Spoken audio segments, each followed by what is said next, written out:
बरसात के बाद गुलाब पे बड़े बड़े और ज़्यादा फूल लेने के लिए आपको ये खाद देनी है। तो ये क्या है, कैसे यूज़ करेंगे और कितना यूज़ करेंगे, इस वीडियो में हम जानने वाले हैं।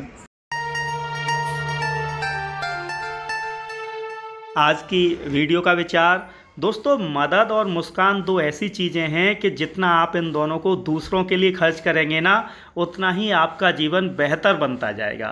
किसी ज़रूरतमंद की मदद करके देखिए, किसी दुखी इंसान के चेहरे पे खुशी लाने की कोशिश कीजिए।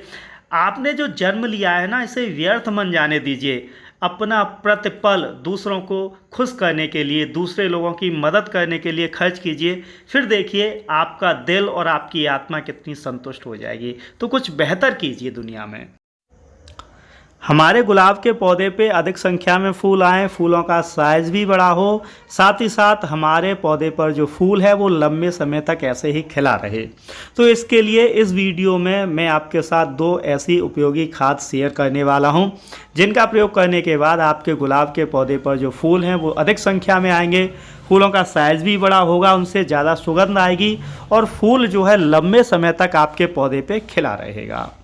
तो फ्रेंड्स, ये जो प्रक्रिया है ये हम अक्टूबर के महीने में करेंगे या अक्टूबर के बाद आप कर सकते हैं।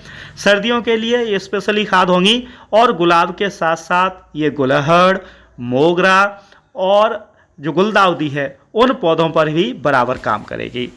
आपका पौधा वो चाहे ज़मीन पर हो या गमले में, प्रक्रिया सेम ही रहेगी।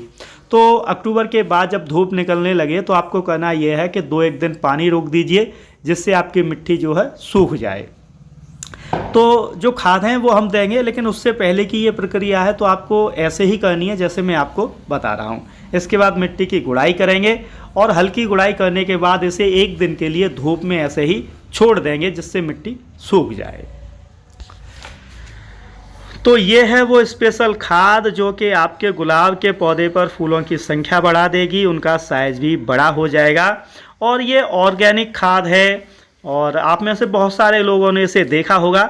इसे कहते हैं बोन मील या हड्डी चूरा खाद। ये पशुओं की फासिल से बनाया जाता है और ये 2 तरीके का होता है, एक तो सीम्ड यानी कि बॉइल्ड और एक सादा। आपको बॉइल्ड वाला लेना है जो ज़्यादा फ़ायदेमंद है और बढ़िया है।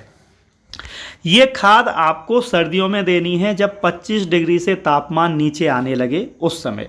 तो अक्टूबर नवंबर में ये खाद दी जा सकती है। गड्ढा बना के खाद देनी है, ये खुले में आप ये खाद नहीं दे सकते। 10 इंच के गमले में 20 से 25 ग्राम अधिकतम, और शुरू में तो आप 15 ग्राम ही रखिए, यानी कि 3 चम्मच।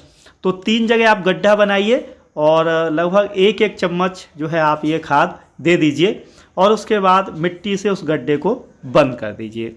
देखिए, बोन मील जो है वो एक फास्फोरस रिच फर्टिलाइज़र है जो कि गुलाब की जड़ों को बहुत तेज़ी से विकसित कर देता है।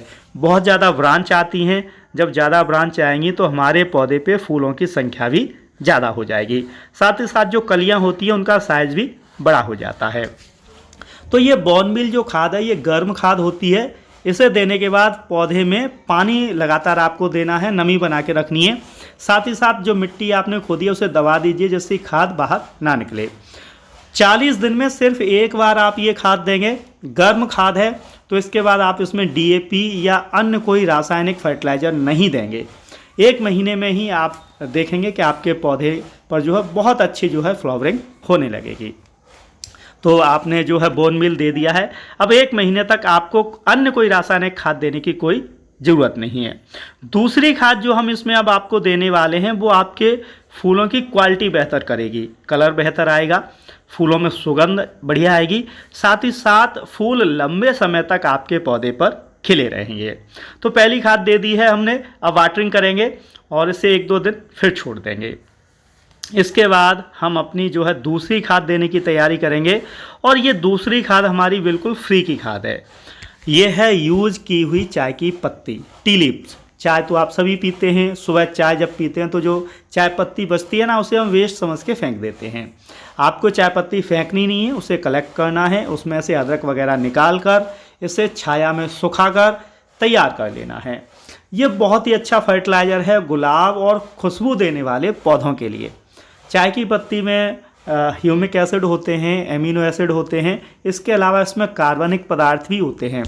चाय पत्ती का यूज़ करने से मिट्टी में कार्बनिक पदार्थों की मात्रा बढ़ जाती है, साथ ही साथ कुछ ऐसे तत्वों की मात्रा बढ़ती है जो मिट्टी में जो फर्टिलाइजर है, जो पोषक तत्व हैं, वो लंबे समय तक मिट्टी में बने रहते हैं, यानी मिट्टी रिचार्ज हो जाती है। साथ ही साथ जो गुलाब के फूल हैं उनका कलर जो है काफ़ी नेचुरल हो जाता है, डार्क हो जाता है। अगर आपके फूल लाल हैं तो वो और गहरे लाल हो जाएंगे और उनमें सुगंध भी लंबे समय तक बनी रहेगी। तो चाय की पत्ती आप महीने में 2 बार यूज़ कर सकते हैं। तो ये दोनों खाद आप यूज़ कीजिए और फिर देखिए आपके गुलाब पर जो है कितने अच्छे फूल आएंगे।